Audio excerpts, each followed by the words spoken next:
What's going on YouTube? I want to make a quick video for y'all, a little homemade review. So it's 2023, Rough Country's been doing this for a while, and I just want to give you my opinion on my 4-inch full suspension lift kit on my 2013 F-150. So I've had this lift kit for about 2 years. I did the 4-inch full suspension, lifted struts, and also the monotube shocks in the back, the V2. So that is going to be the more expensive package. I think the next step up is the coilovers. I'll show you what these look like. So pretty much I did not do the strut spacer. The strut spacers were pretty much have a 4-inch block just sitting right there. I was like, if it's gonna ride rough, it's gonna ride worse with the strut spacer. So I decided to do the upgraded struts. And the struts, they were 8 years old when I took them off. So it's always good to get new struts. And then also I saw reviews about the regular shocks in the rear going out fairly soon, so I went ahead to the monotube shocks to give them a chance, because funny enough, I had Bilsteins on before I put this lift kit on. So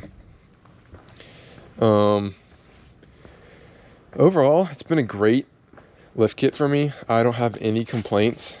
When I first got it, I had one issue with the camber bolt being it kept like popping out and didn't want to like stay in place, so the shop ended up just putting some Loctite on it and impacting it down, and that seemed to have fixed the issue, because I've not had a problem since. And that was very, very early on in the installation. I'll show y'all what all the components look like. So we got the monotube shocks in the back, and then all it is a 2-inch block. Let me see if I can see that. You can see that sitting on top of the regular blocks. That's all that the rear consists of, and then the front is a ton of upgraded suspension pieces. So let's see that. Get that whole RC tower underneath there. Got a new skid plate, got one in the back. You got a bunch of relocation kits for the brake lines. And there's a lot of pieces. Once you go to 4 inches, there's a lot more pieces, and the installation is very much more involved compared to like the leveling kits and the 3-inch lift kit, because this is pretty much, after 3 inches you have to adjust the geometry of the truck, so they had all those extra pieces to it. Besides that camber bolt messing my alignment up, all I did was paint the top of these guys on each side, because it had a lot of surface rust and just looked bad. But besides that, this lift kit's been great. I don't off-road as much as I would like, but it's been great. The only other thing I wish it came with was new upper control arms, because those guys are thin, and if I did a lot of off-roading, the thing would snap. But overall, cannot complain. Rough Country, I've got a lot of Rough Country parts on this truck, and everything has been great. Like I said, they've used to get a lot of hate, but in my opinion, Rough Country has come a long way.